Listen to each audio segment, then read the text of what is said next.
Hello friends, welcome to Ravi channel. இன்னைக்கு டே நம்ம என்ன பார்க்க போகிறோம்னா, பிக் பாஸ் சீசன் 8 ப்ரொமோ ஒன்று தான் பார்க்க போகிறோம். நம்ம சேனலுக்கார புதுசாக வந்திருந்தீங்கன்னா மறக்காமல் சப்ஸ்கிரைப் பண்ணிக்கோங்க. இன்றைக்கி ப்ரொமோவில் என்ன காமிச்சிருக்காங்கன்னா, இப்போ ஒரு டாஸ்க் போயிட்டுருக்கு. என்ன அப்படின்னா, முதலாளி உழைப்பாளி அப்படிங்கிற மாதிரி 2 குரூப்பாக பிரிஞ்சு டாஸ்க் பண்ணிகிட்டு இருக்காங்க. இதில் பார்த்தீங்கன்னா பிக் பாஸ் என்ன கேட்குறாங்கன்னா, முதலாளி அதாவது மேனேஜர் அதிலிருந்து யார் எதுவுமே பர்ஃபார்மன்ஸ் பண்ணல அப்படிங்கிற மாதிரி சொல்லி அவங்கள நாமினேஷன் ஜோனுக்கு அனுப்பணும், அதாவது போகணும்.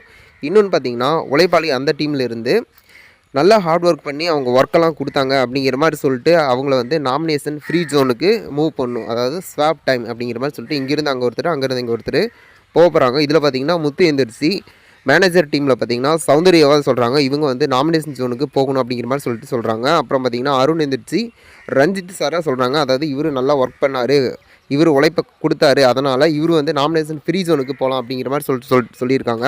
இவங்க 2 பேர் இருக்கிறதுல உடன்பாடு தான் இருக்குது அப்படிங்கிற மாதிரி கேட்குறப்ப பார்த்தீங்கன்னா சௌந்தர்யா வரதுக்கு உடன்பாடு இல்லை அப்படிங்கிற மாதிரி சொல்லிட்டு அன்சிதா சொல்லிகிட்டு இருக்கிறாங்க. அதுக்கப்புறம் பார்த்தீங்கன்னா ஜாக்லின் ரஞ்சித் சாரை விட அதிகமாக ஒர்க் பண்ணுவீங்க அந்த டைமில் இருக்காங்க, அவங்க தான் போகணும் அப்படிங்கிற மாதிரி சொல்லிட்டு இருக்காங்க. வெயிட் பண்ணி பார்ப்போம் என்ன நடக்கும் அப்படின்ட்டு. இது போல் வீடியோனா மறக்காமல் சப்ஸ்கிரைப் பண்ணி ஃப்ரெண்ட்ஸ், நம்ம வீடியோ பிடிச்சா லைக் பண்ணி கமெண்ட் பண்ணி ஷேர் பண்ணுங்கள். தேங்க்யூ.